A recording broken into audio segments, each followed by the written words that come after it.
ভারতকে যেন একেবারে উড়িয়ে দিল ইংল্যান্ড। মাত্র 13.5 ওভারে 159 রান তাড়া করতে নেমে 9 উইকেটের বিশাল জয়। এই জয়ের মধ্য দিয়ে ইতিহাস গড়েছে ইংল্যান্ড। ভারতের বিপক্ষে প্রথমবারের মতো টি-20 দ্বিপাক্ষিক সিরিজ জিতে নিয়েছে হ্যারি ব্রুকের দল। কিভাবে এমন একতরফা ম্যাচ হলো চলুন জেনে নেওয়া যাক। ব্রিস্টলের কাউন্টি গ্রাউন্ডে টসে হেরে প্রথমে ব্যাট করতে নামে ভারত। শুরু থেকে উইকেট হারাতে থাকে সফরকারীরা। এক প্রান্তে ব্যাটসম্যানরা ব্যর্থ হলেও অপর প্রান্তে স্টার্স আইয়ার অসাধারণ লড়াই চালিয়ে যান।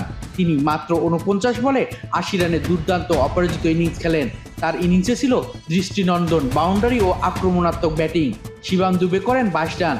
তবে অন্য ব্যাটারদের ব্যর্থতায় 20 ওভারে ভারতের সংগ্রহ দাঁড়ায় 158 রান। ইংল্যান্ডের হয়ে জোফ্রা আর্চার এবং জশ টং দুজনেই নেন 2টি করে উইকেট। 159 রানের লক্ষ্য তাড়া করতে নেমে শুরুতে উইকেট হারালেও আর কোনো উইকেট হারানোর সুযোগ দেয়নি ইংল্যান্ড। অধিনায়ক হ্যারি ব্রুক ও ফিল্ড সল্ট মিলে গড়েন অপরাজিত 146 রানের জুটি। হ্যারি ব্রুক মাত্র 35 বলে 79 রানের বিধ্বংসী ইনিংস খেলেন। অপরদিকে ফিল্ড সল্ট করেন 42 বলে 59 রান। তাদের দুর্দান্ত ব্যাটিংয়ে মাত্র 13.5 ওভারেই 1 উইকেটে হারিয়ে জয়ের বন্দরে পৌঁছে যায় ইংল্যান্ড।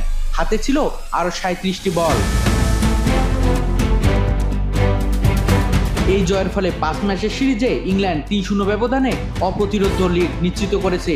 প্রথম ম্যাচ বৃষ্টিতে পরিত্যক্ত হওয়ার পর টানা 3টি ম্যাচে জিতে ভারতের বিপক্ষে নিজেদের ইতিহাসে প্রথমবারের মতো টি-20 দ্বিপাক্ষিক সিরিজ জয়ের স্বাদ পেল ইংলিশরা।